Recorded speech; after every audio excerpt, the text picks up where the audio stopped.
hit the nuclear first and worry about the rest later.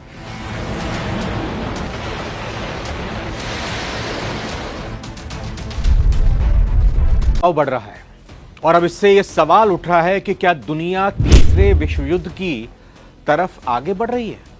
America एक तरफ Iran से nuclear deal करने की कोशिश में है तो दूसरी ओर इजराइल को हजारों हथियार भेजकर जंग की तैयारी कर रहा है। वहीं एक्सपर्ट्स का यह मानना है कि ईरान न्यूक्लियर हथियार बनाने की दौड़ में बातचीत के बहाने वक्त बढ़ाने में लगा, यानी टाइम परचेज कर रहा है। ईरान ही नहीं, अमेरिका सऊदी अरब के साथ भी सिविल न्यूक्लियर डील की बात कर रहा है। लेकिन अमेरिका और ईरान के बीच परमाणु हथियार कार्यक्रम को लेकर इस मची खींचतान के बीच संयुक्त राष्ट्र परमाणु निगरानी संस्था यानी IAEA ने एक बड़ी चेतावनी दी है और वो ये वार्निंग है कि ईरान परमाणु हथियार बनाने के बेहद करीब पहुंच चुका है। किसी भी दिन ईरान यह ऐलान कर सकता है कि उसके पास परमाणु हथियार आ सकते हैं। किसी भी दिन दुनिया को यह खबर मिल सकती है कि ईरान ने अपना परमाणु परीक्षण कर लिया है, या फिर किसी भी दिन यह खबर आ सकती है कि ईरान की तरफ से उसके बनाए गए परमाणु हथियार का इस्तेमाल हो गया है। अब सवाल यह है कि मिडिल ईस्ट में बढ़ सकती है क्या वाकई परमाणु बनाने की होड़, परमाणु बम बनाने की होड़। ईरान से अमेरिका में जारी बातचीत के बाद IAEA की इस खबर से अब ट्रंप क्या एक्शन लेंगे? क्या इसका असर दूसरे दौर के लिए होने वाली बातचीत पर भी पड़ेगा? और वहीं एक और चौंकाने वाला खुलासा हुआ है और यह खुलासा है कि इजराइल ईरान के परमाणु ठिकानों पर अगले महीने मई में हमला करने वाला था। लेकिन अमेरिका ने उसे ऐसा करने के लिए कैसे मनाया? जी हां, अमेरिका ने मना लिया इजराइल को। सारी बातें होंगी सारी दुनिया में। नमस्कार, मैं रविंद्र सिंह आपके साथ। तो कुल मिलाकर आखिरकार IAEA ने एक खबर दी, एक बयान जारी किया, चेतावनी थी इस बयान में। संयुक्त राष्ट्र निगरानी संस्था के प्रमुख राफेल मैरियानो ग्रोसी के तेहरान रवाना होने से कुछ घंटे पहले यह बयान आया है। IAEA के प्रमुख राफेल ग्रोसी ने कहा कि तेहरान यानी ईरान की राजधानी तेहरान, या कहें कि ईरान परमाणु हथियार बनाने के खतरनाक रूप से बेहद करीब पहुंच चुका है। राफेल अपने तेहरान यात्रा के दौरान ईरानी सरकार के अधिकारियों के साथ उनके परमाणु कार्यक्रम पर बातचीत करेंगे, लेकिन बातचीत करने से पहले, अपने इस दौरे पर पहुंचने से पहले उन्होंने यह बयान दिया। ग्रोसी के दौरे में बातचीत हो सकती है कि किसी प्रस्तावित समझौते के तहत उनके निरीक्षकों को क्या पहुंच मिल सकती है। इसका मतलब यह हुआ कि IAEA की टीम क्या ईरान में जाकर उसके परमाणु ठिकानों को देख सकता है, समझ सकता है कि कहां तक उनका यह परमाणु कार्यक्रम पहुंचा है।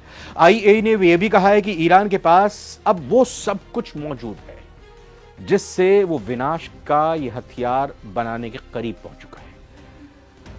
फ्रांसीसी समाचार पत्र है एक, ले मोंडे, उसमें वो बातचीत कर रहे थे।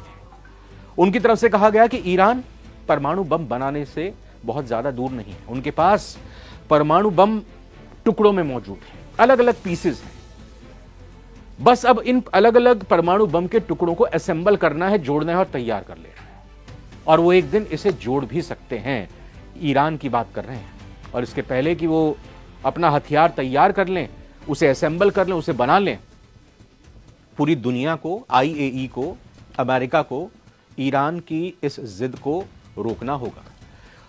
ईरान तक पहुंच बनानी होगी और उसको मनाना होगा। और यह कैसे रास्ता निकलेगा, यह कैसे समझौता होगा, इसी के लिए तो बातचीत हो रही है अमेरिका और ईरान के बीच। तो IAEA ने तो चेतावनी जारी की, लेकिन कुछ दिन पहले अमेरिकी राष्ट्रपति डोनाल्ड ट्रंप ने भी तो कहा था ईरान परमाणु हथियार बनाने के करीब पहुंच चुका है।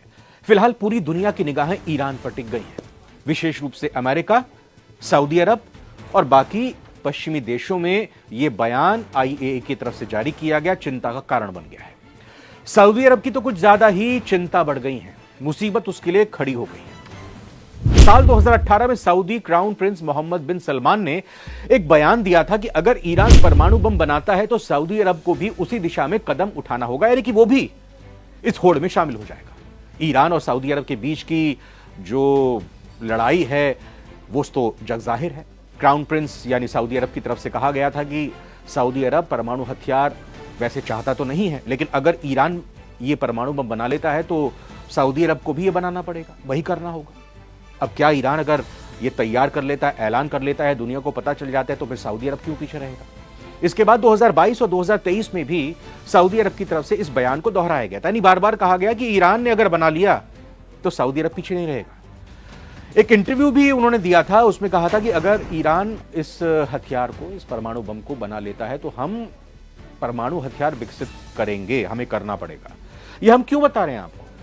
इसका मतलब यह हुआ कि आईएईए ने जो चेतावनी दी है कि ईरान ने परमाणु बम तैयार कर लिए हैं, तो क्या मिडिल ईस्ट में परमाणु बम बनाने की होड़ मच जाएगी? ईरान अगर परमाणु बम बना लेगा तो क्या फिर सऊदी अरब भी इसकी ओर आगे बढ़ेगा? यूएई क्यों पीछे रहेगा? अब जो चेतावनी जारी हुई है, अमेरिका का क्या रुख रह सकता है? दरअसल अमेरिका की तरफ से अगर बात की जाए तो अमेरिका पहले ही चेतावनी जारी कर चुका है, चिंता जता चुका है कि ईरान के परमाणु कार्यक्रम के बारे में 2015 में जो समझौता हुआ था, ईरान न्यूक्लियर डील, जिसको JCPOA कहा जाता है, वो डील टूट गई थी।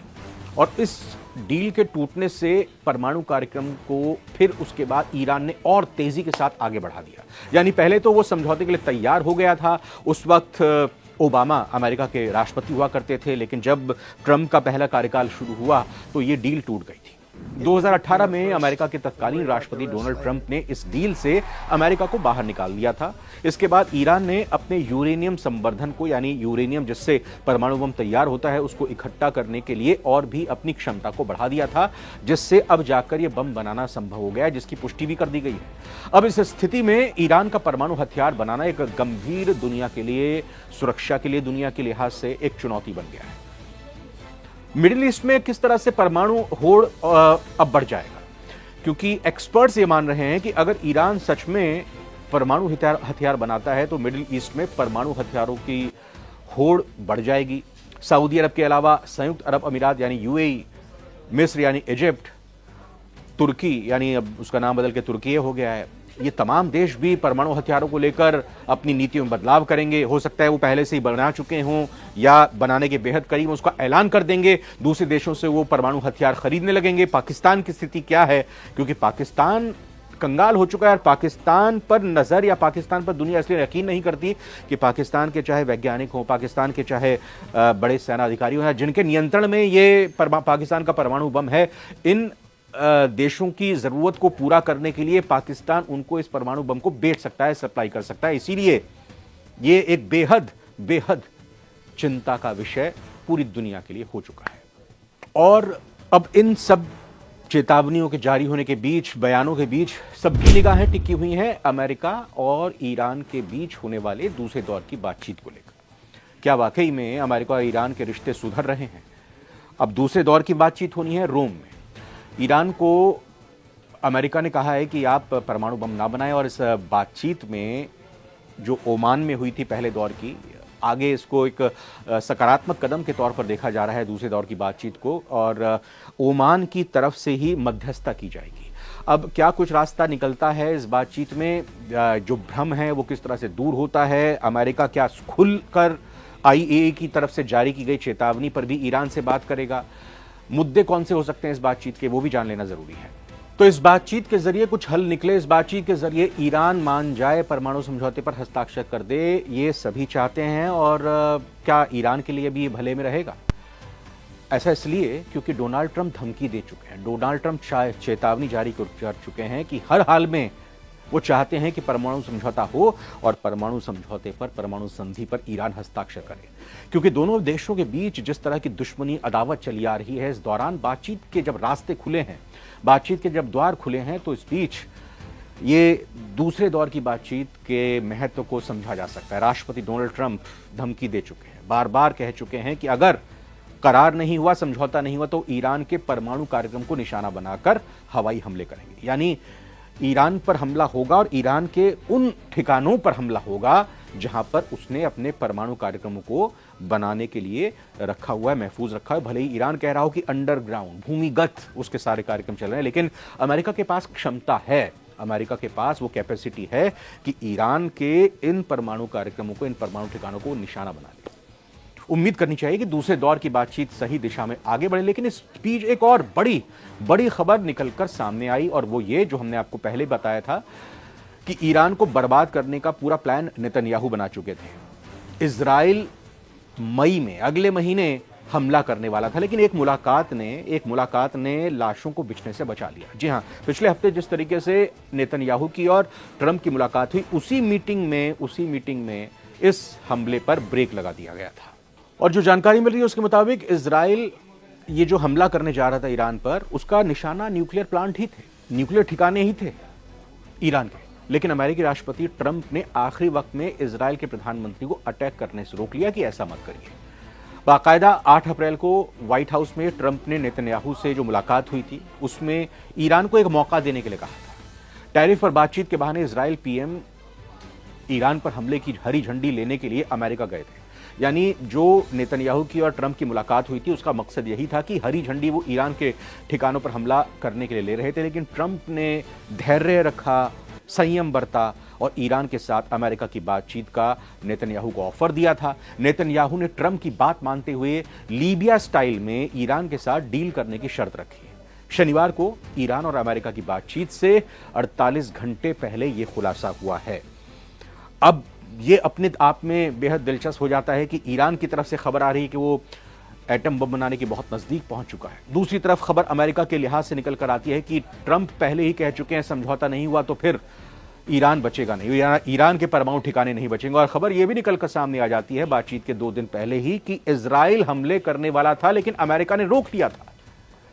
यानी जब बातचीत की मेज पर ईरान और अमेरिका बैठेंगे तो अमेरिका की ट्रंप की धमकी भी उसके जहन में होगी, यह भी जहन में होगा कि इजराइल भी हमला करने वाला था, हमने रोक लिया।